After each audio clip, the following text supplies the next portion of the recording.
They said it was separate but equal. But what they built was a nation divided by color, fear, and law. This is the story of Jim Crow, the system that chained a people long after slavery ended. The Civil War had ended, enslaved people were free, and for a brief, shining moment, America seemed ready to change. Black men voted, some held office, schools opened across the South.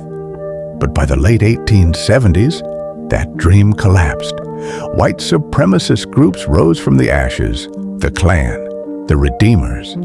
State by state, they took back power, and with it, they wrote a new kind of slavery, this time in ink. They called him Jim Crow, a cruel joke from a minstrel show, a black-faced character turned symbol of oppression. Soon, Jim Crow laws spread across the South.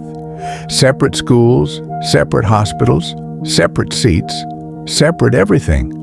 Black children walked miles to crumbling schools, while white children rode buses to brick buildings with libraries. Hospitals turned away patients because of the color of their skin. Even water fountains were split by race, a symbol of everyday humiliation. In 1896, one man, Homer Plessy, a mixed-race passenger from Louisiana, dared to sit in a whites-only train car. He was arrested. His case reached the Supreme Court in Plessy versus Ferguson. The court ruled separate but equal. Those three words legalized segregation for nearly 60 years. But everyone knew the truth. Nothing about Jim Crow was equal. To be black in Jim Crow America was to live with rules designed to remind you of your place. You couldn't vote without passing impossible literacy tests. You could be lynched for looking a white man in the eye. You worked the hardest jobs for the lowest pay and dared not complain. It wasn't just the South. Northern cities had sundown towns, places where black people risked their lives staying after dark. But not everyone bowed to Jim Crow. The NAACP, founded in 1909, began to fight back, not with violence, but with the law. Lawyers like Charles Hamilton Houston and his student Thurgood Marshall took the battle to the courts.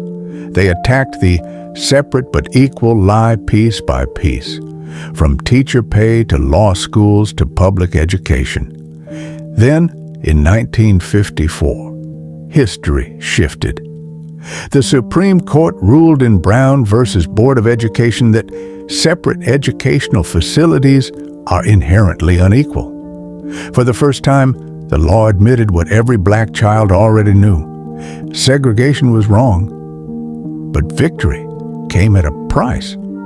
Across the South, white mobs resisted, governors defied court orders, and children walked through jeering crowds to attend integrated schools.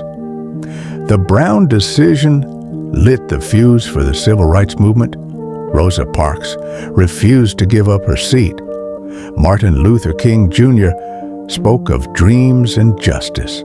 Marches, boycotts, and bloodshed shook the nation's conscience. In 1964 and 1965, the Civil Rights and Voting Rights Acts ended legal segregation, but not its scars. Jim Crow is gone, but his shadow still lingers.